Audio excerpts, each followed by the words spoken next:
श्रोताओं नमस्कार। आज विश्व गर्भ निरोधक दिवस यानी कि वर्ल्ड कंट्रासेप्शन डे है। वर्ष 2007 से प्रत्येक वर्ष 26 सितंबर को इसे पूरी दुनिया में गर्भ निरोध से संबंधित जागरूकता फैलाने के लिए मनाया जाता है। इस वर्ष का थीम है the power of options. Bharat समेत पूरी दुनिया के सामने बढ़ती जनसंख्या और कुपोषण एक बड़ी समस्या है, लेकिन फिर भी हम सार्वजनिक रूप से सेक्स एजुकेशन और अनचाहे गर्भ से बचने के उपायों पर बात नहीं करना चाहते हैं। श्रोताओं, गर्भ निरोधक या परिवार नियोजन से जुड़ी तमाम सवालों पर बातचीत करने के लिए आज हमारे साथ आकाशवाणी के स्टूडियो में उपस्थित हैं डॉक्टर प्रियंका सिंह, जो कि स्त्री और प्रसूति रोग विशेषज्ञ हैं। डॉक्टर प्रियंका, आपका आकाशवाणी के स्टूडियो में स्वागत है। धन्यवाद शिवाजी जी। मैम, जैसा कि हम जानते हैं कि 26 सितंबर को पूरे विश्व में गर्भ निरोधक दिवस के रूप में मनाया जाता है, जो कि बहुत महत्वपूर्ण है क्योंकि पूरी दुनिया जो है आज बढ़ती जनसंख्या से प्रभावित है। भारत भी इससे प्रभावित है और कहीं न कहीं गरीबी और बेरोजगारी का एक कारण भी हम बढ़ती जनसंख्या को मानते हैं। और इन सब समस्याओं का एक निदान है गर्भ निरोधक यानी कि कॉन्ट्रासेप्शन। तो सबसे पहला सवाल तो हमारा यही होगा कि गर्भ निरोध या कॉन्ट्रासेप्शन का क्या अर्थ है, इसके क्या मायने हैं?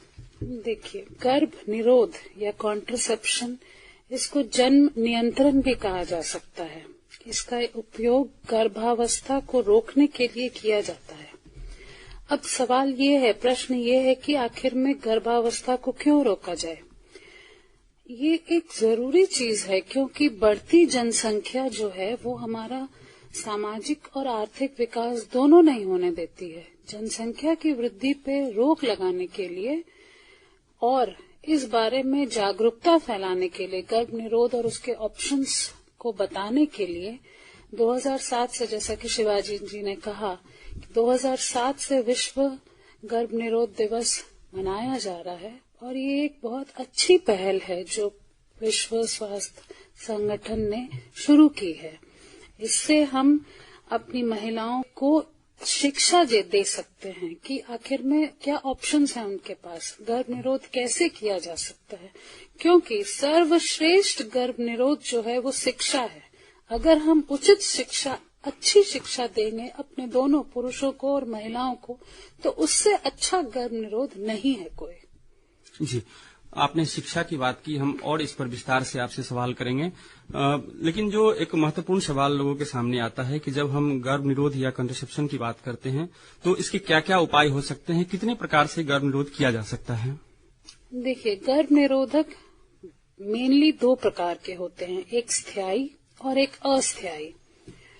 तो स्थायी का मतलब परमानेंट मेथड्स हुए और अस्थायी का मतलब टेम्पररी मेथड्स। और जैसा कि इस वर्ष 2023 का मेन मोटो ही है पावर ऑफ ऑप्शंस, तो आपको इस बारे में बताना बहुत जरूरी है कि आखिर में ऑप्शंस क्या हैं, ये क्या क्या हमारे पास उपाय हैं। तो अस्थायी किसी भी, कोई भी महिला या कोई भी दंपत्ति, नव दंपत्ति जब शादी होती है उनकी, तो कुछ समय तक वो अस्थायी जो ऑप्शन है, अस्थायी मेथड यूज कर सकते हैं ताकि वो एक दूसरे को समझ सके। और परिवार बनाने के लिए सामंजस्य बहुत जरूरी है, उसके लिए समय चाहिए, तो वो एक दूसरे को समझ सकें और समय ले सकें और अपने परिवार की प्लानिंग खुद से कर सके। अगर हम अपने परिवार की योजना बना सकेंगे तभी हम जीवन में कोई योजना बनाकर किसी भी क्षेत्र में प्रगति कर सकते हैं। और स्थायी मेथड्स जो होते हैं वो परमानेंट स्टरलाइजेशन होते हैं। जैसे कि अगर कोई दंपत्ति के 2 बच्चे हो गए या 1 से अधिक बच्चे हैं और वो इसके आगे बच्चे नहीं करना चाहते हैं, तो वो परमानेंट मेथड्स होते हैं जिनको स्थायी मेथड्स बोलते हैं। जी, आपने अस्थायी और अस्थायी दो प्रकार की बात कही है। अगर हम और विस्तार से इस पर बात करें, खासकर जब हम महिलाओं को, चूंकि गर्भ निरोध का जो है सीधा संबंध लोग ये समझते हैं कि ये महिलाओं से है, तो महिलाओं को अस्थायी उपाय जब आप बताते हैं तो कौन कौन से उपाय उन्हें बताते हैं?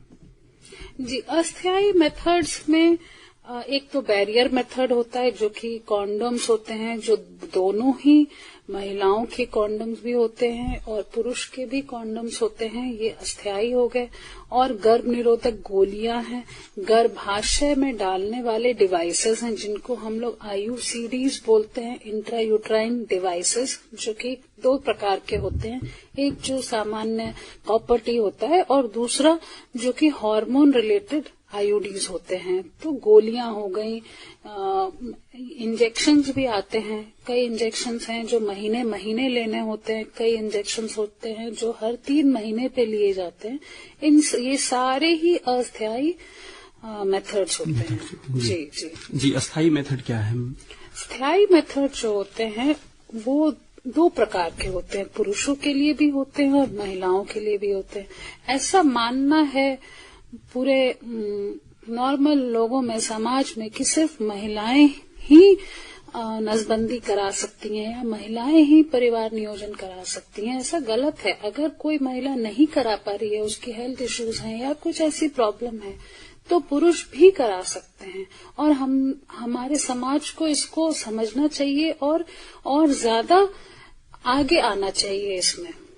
जी, तो पुरुष नसबंदी और महिला नसबंदी, जिसको बंध्याकरण भी कहते हैं, ये दोनों परमानेंट उपाय हैं। जी, तो कई उपाय लोगों के सामने उपलब्ध है, बावजूद इसके हम देखते हैं कि लोग जानकारी होने के बाद भी इसका उपयोग नहीं करते हैं। तो मैम, एक आंकड़ा हमारे सामने है कि भारत में लगभग 95% ऐसे मैरिड कपल हैं, विवाहिता हैं, जिनको गर्भ निरोधक से संबंधित सभी जानकारियां हैं। बावजूद इसके वो इसका प्रयोग उसमें से केवल 50% महिलाएं ही करती हैं। तो आप क्या कारण देखते हैं, क्या समस्या आ रही है? जब लोगों को जानकारी है, 95% महिलाएं जानती है हर चीज, फिर भी केवल 50% महिलाएं ही इसका इस्तेमाल क्यों करती हैं? देखिए, जानकारी होना और सही जानकारी होना, इन दोनों में फर्क है।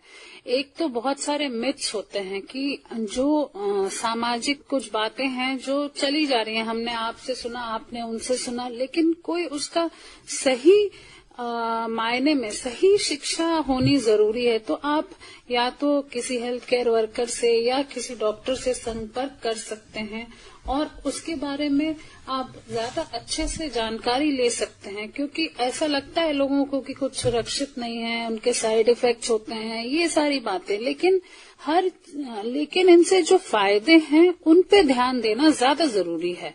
और अभी के सिचुएशन में जितने भी सरकारी अस्पताल हैं, चाहे वो छोटे हो या बड़े हो, हर जगह ये जागरूकता फैलाने के लिए काउंसलर्स होते हैं जिनसे आप जाके बात कर सकते हैं। डॉक्टर्स होते हैं, health care workers, nurses, ANM, बहुत लोग सब इस जानकारी को बताने के लिए होते हैं। और हर महीने की 21 तारीख को हम स्पेशली परिवार नियोजन के रूप में मनाते हैं और ऐसी जानकारी देते हैं। साथ में जो भी चीजें हैं जिनको चाहिए, जरूरत है, जिनको सुविधाएं प्रदान की जाती हैं। इस पर हम विस्तार से आपसे बात करेंगे, अलग सवाल भी करेंगे। लेकिन मैम, एक सवाल या एक यूं कहे कि मन में आशंका लोगों के होती है, खासकर महिलाओं को लेकर, कि जो गर्भ निरोधक सुई या जो टेबलेट्स हैं उसका शरीर पे बुरा असर पड़ता है। इसको लेकर आप क्या कहेंगे? हमेशा बुरा असर नहीं होता है, लेकिन जरूर चिकित्सकीय परामर्श, किसी डॉक्टर के एडवाइस पे सही दवाई, जो अगर गर्भ निरोध की जो दवाइयां होती हैं, बहुत सारी होती हैं, कंबाइंड ओरल कॉन्ट्रासेप्टिव होती हैं, प्रोजेस्ट्रॉन ओनली कॉन्ट्रासेप्टिव्स होती हैं जिसमें सिर्फ प्रोजेस्ट्रॉन होता है, बाकियों में ईस्ट्रोजन प्रोजेस्ट्रॉन होता है। तो जो दवाई आपको सूट करे, जो दवाई आपके लिए सही है, वो दवाई आपको लेनी चाहिए। जी, तो निश्चित रूप से अगर आप दवा लेते हैं तो किसी विशेषज्ञ डॉक्टर के संपर्क में आए, उनसे सही जानकारी ले और उसके बाद ही इसका उपयोग करें। मैम, इसके अगर हम फायदे की बात करें तो सरकार बार बार कहती है कि इन दवाओं से शरीर पे फायदा ही होता है, इसका कोई नुकसान नहीं है। तो क्या कुछ फायदे हैं इन दवाओं के प्रयोग से? देखिए, सबसे पहले तो आप अपनी प्रेगनेंसी प्लान कर सकते हैं। प्लान्ड प्रेगनेंसीज जो होंगी, जो प्रेगनेंसी को प्लान की रही होती है, वो ज्यादा सुरक्षित है। आपको अवांछित गर्भ को गिराने की जरूरत नहीं है, उससे डेफिनेटली फायदे हैं। औरत को इन्फेक्शन नहीं होगा, माहवारी में समस्याएं नहीं आएंगी, बाद में चल के फर्टिलिटी इश्यूज मतलब कि अगर फ्यूचर में हम प्रेगनेंसीज चाहते हैं तो उसमें कोई परेशानी नहीं आएगी। जी, तो कई फायदे हैं इस तरह के दवा के इस्तेमाल से। लोगों के मन में यह मिथक है कि दवा खाने से शरीर पे बुरा असर होता है, लेकिन ऐसा नहीं है। इसके कई लाभ हैं, कई फायदे हैं यदि आप विशेषज्ञ के संपर्क में रहकर दवा का इस्तेमाल करते हैं तो। मैम, आपके सामने कई ऐसे केसेस आते होंगे जिसमें महिलाएं गर्भवती हो जाती है अनचाहे रूप से, और बाद में फिर वो आती है कि ये नहीं चाहिए बच्चा। तो ऐसी स्थिति में आप क्या काउंसलिंग करती हैं और उसके लिए क्या निदान उसको देती हैं? उसका क्या असर पड़ता है शरीर पे? अगर अवांछित गर्भ है किसी भी कारण से, तो पहले तो समझाने की कोशिश करते हैं। अगर एक ही बच्चा है या 2 बच्चे हैं और एक और कर सकते हैं तो उस गर्भ को रहने देना चाहिए। अननेसेसरी गर्भपात नहीं कराना चाहिए। इससे माँ के फिजिकल और मेंटल, मतलब शारीरिक और मानसिक दोनों खराबियां करता है। तो इसलिए पहले तो हम लोग कोशिश यही करते हैं कि उस गर्भपात ना कराया जाए। जी, पहले आप उन्हें समझाती हैं कि मत करवाइए, लेकिन जब परिस्थितियां बिल्कुल उलट हो कि उन्हें करवाना ही है तो सेफ अबॉर्शन सर्विसेज के बारे में बताया जाता है। जी, यही सवाल है मैम मेरा कि हम ऐसा देखते हैं कि लोग अपने ही मन से दवा खरीद के बाजार दुकान से और फिर उसका प्रयोग करते हैं गर्भपात के लिए। ये कितना खतरनाक हो सकता है? जी, और आपके सामने ऐसे कोई मामले आए हों तो उसका जिक्र करें। आते ही रहते हैं, क्योंकि ओवर द काउंटर ये सब चीजें मिलती हैं जो कि नहीं होना चाहिए। इस पे भी चर्चा चल रही है। सरकार नियम ला रही है, कई जगहों पे नियम आए हुए हैं, और ये तो बिल्कुल ही इलीगल होता है। इलीगल अबॉर्शन सर्विसेज तो गलत है। इससे जैसा कि मैंने पहले कहा, शारीरिक बहुत ब्लीडिंग हो सकती है। कई बार बहुत ज्यादा ब्लीडिंग होने के कारण माताओं को लूज भी किया गया है। तो जी, मातृ मृत्यु दर का एक बड़ा कारण है ये। जी, मातृ मृत्यु दर का बहुत बड़ा कारण है ये। जी, इस तरह की जो समस्या होती है और बाद में एनीमिया का शिकार हो जाती है महिलाएं। मैम, अगर हम सेक्स एजुकेशन की बात करें तो सरकार तो यह प्रयास कर रही है कि स्कूल स्तर पे ही लड़कों को सेक्स एजुकेशन दिया जाए, ताकि आने वाला जो समय हो उसके लिए वो आसान हो और इन सब बातों को वो समझ सके। आप इसको लेकर क्या कहना चाहेंगी और आपके द्वारा सरकारी अस्पताल के माध्यम से क्या कुछ प्रयास किए जाते हैं? जी, शिवाजी जी, ये एक बहुत ही इम्पोर्टेंट इशू है, इम्पोर्टेंट टॉपिक है जो आपने अभी जिसका जिक्र किया, सेक्स एजुकेशन या यौन शिक्षा। ये एक उच्च गुणवत्ता वाली शिक्षा है और यौन शिक्षा के बारे में आजकल हर लेवल पे, स्कूलों में, घरों में, सामुदायिक स्तर पे, हर लेवल पे इसकी जानकारी दी जा रही है, क्योंकि ये बहुत जरूरी है। यौन स्वास्थ्य के बारे में जानकारी देना और इससे संयम भी सिखाया जाता है कि यहाँ स्कूल में ही बच्चों को बता देने से उन्हें पता होता है कि सेफ सेक्स क्या होता है, कब करना चाहिए, ये सब भी जरूरी है। संयम एक बहुत बड़ी चीज है जिसको हर एक व्यक्ति को होना चाहिए। अपने यौन संबंध के बारे में वो सही निर्णय सही समय पे ले सकते हैं। यौन संचारी रोगों के बारे में भी हम लोग जागरूकता फैलाते हैं और उनसे बचने के तरीके, यौन उत्पीड़न के भी केसेस आते हैं जिनको हम लोग आइडेंटिफाई कर सकते हैं सिर्फ ये एजुकेशन के कारण। तो ये बहुत बड़ा इम्पोर्टेंट एजुकेशन है, इम्पोर्टेंट शिक्षा है ये। और हर लेवल पे, इवन आजकल माता पिता को भी सबसे पहले घर में ये बताना चाहिए बच्चों को।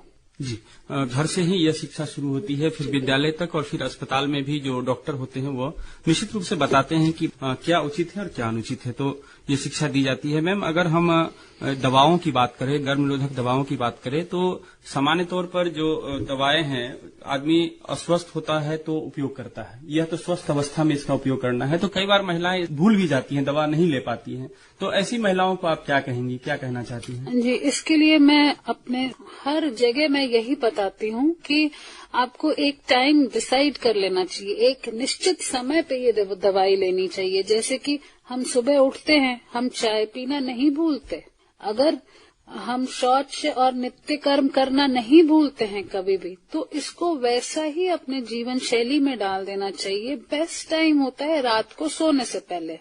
आप अपने बिस्तर के बगल में ये दवाई रख लीजिए, एक गिलास पानी रखिए, सोने से पहले ये दवाई ले लीजिए। आप कभी भी इस दवाई को मिस नहीं करेंगे क्योंकि आप रोज रात को सोते हैं। तो ऐसी जागरूकता होनी चाहिए और ये एकदम जरूरी है। आप एक गोली भी गर्भ निरोधक गोलियां नहीं मिस कर सकते हैं, उससे दिक्कत आ जाएगी, फेलियर रेट हो जाएगा, फेलियर ज्यादा आ जाएगी और तब गर्भ ठहर सकता है। जी, समस्याएं आ सकती हैं आपको। तो जो अगर आप दवा ले रही हैं तो नियमित रूप से उसका सेवन करते रहें। मैम, एक आंकड़ा यह है कि जो महिलाएं गोली लेती है गर्भ निरोधक का, उसके बावजूद भी पूरी दुनिया में लगभग 9.5 लाख महिलाएं गर्भवती हो जाती है। ये दवा लेने के बाद का एक आंकड़ा है। तो क्या ऐसा भी है कि दवा जो है कुछ लोगों पे असर नहीं भी करता है? जी, ऐसा तो नहीं होता है। अगर चिकित्सकीय परामर्श से सही दवाई ली गई है तो दवाई जरूर असर करती है, लेकिन एक तरीका होता है, उचित यूज होना चाहिए, उचित तरीके से यूज होना चाहिए कि हर दिन वो गोली ली जानी चाहिए। और अगर उल्टी हो गई है तो फिर से गोली लेनी पड़ती है। ऐसी समस्याएं हैं जो नहीं आनी चाहिए मरीज को, तो इस कारण से ही ठहर जाती हैं। अगर उचित उपयोग नहीं हुआ है तो वैसे तो उसका सक्सेस रेट 93 to 95% होता है।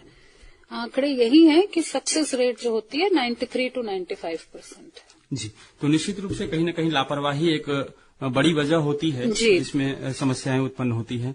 मैम, अगर हम परिवार नियोजन कार्यक्रम की बात करें, जो कि सरकार का एक फ्लैगशिप प्रोग्राम है और बहुत पहले ही शुरू कर दिया गया था, 1952 में ही इस बात को लेकर अनुमान लगाया गया था कि आने वाले समय में जनसंख्या वृद्धि होगी और इस पर नियंत्रण करने के लिए परिवार नियोजन कार्यक्रम शुरू किए गए थे। इस कार्यक्रम को लेकर आप क्या कहेंगी? क्या कुछ सरकार के प्रयास रहे हैं और कितनी सफलता मिली है? परिवार नियोजन कार्यक्रम 1952 में ही शुरू हुआ था इस विजन से कि जनसंख्या की वृद्धि को रोका जाए, और वो काफी हद तक सक्सेसफुल रहा है। और इसमें योग्य दंपतियों को टारगेट किया जाता है, जैसे कि जो औरतें 15 से 44 साल के बीच की होती हैं, तो हर जगह कैंप्स भी लगाए गए हैं, शुरू से ही लगाए गए हैं। अभी भी सरकारी अस्पतालों में फैमिली प्लानिंग के कैंप्स लगते हैं जिसमें बंध्याकरण होता है और इसके लिए प्रोत्साहन राशि भी दी जाती है। साथ में अस्थायी रूप के अस्थायी जो मेथड्स हैं उनको भी बांटा जाता है, जैसे कि आपके गर्भ निरोधक फ्री में सरकार निरोध देती है, जो कॉन्डोम्स होते हैं, अंतरा के इंजेक्शन जो आपके हर 3 महीने पे दी जाती है वो भी फील्ड में दिया जाता है। एएनएम देती हैं। आशा कार्यकर्ताओं के माध्यम से भी ये चीजों का वितरण होता है। हर सरकारी अस्पताल में फ्री में वितरण किया जाता है। जी, और साथ ही साथ कुछ प्रोत्साहन राशि? जी हाँ, बिल्कुल, प्रोत्साहन राशि भी दी जाती है ताकि ज्यादा से ज्यादा लोग आके इस सुरक्षित रूप से नसबंदी करवा लें। जी, जी। तो मैम, अगर नसबंदी की हम बात करें खासकर महिलाओं में, तो इसको सबसे सफल उपाय माना गया है, लेकिन इसके बावजूद भी केवल 27% महिलाएं ही इसका इस्तेमाल करती हैं। तो क्या आपको क्या लगता है कि महिलाओं में ये डर है कि इससे स्वास्थ्य पे बुरा असर होगा? क्या ऐसा होता भी है? बुरा असर तो नहीं होता है, इससे फायदे ही हैं। वही जैसा कि मैंने आपको कहा कि शिक्षा से ज्यादा बेहतर कोई गर्भ निरोध नहीं है। तो हमारी अभी भी इसीलिए 2007 से विश्व कॉन्ट्रासेप्शन डे, विश्व गर्भ निरोध दिवस भी मनाया गया, ताकि हम इस बारे में हर माध्यम से लोगों को शिक्षित कर सकें कि नहीं, इससे कोई ऐसी दिक्कत नहीं है। आप जाते हो, उसी दिन ऑपरेशन होता है, बंध्याकरण होता है, आप अगले दिन आराम से, बिल्कुल कोई भी परेशानी नहीं होती है, आप घर जाते हो, 1 हफ्ते के बाद आप आराम से अपना नित्य सारा काम कर सकते हैं।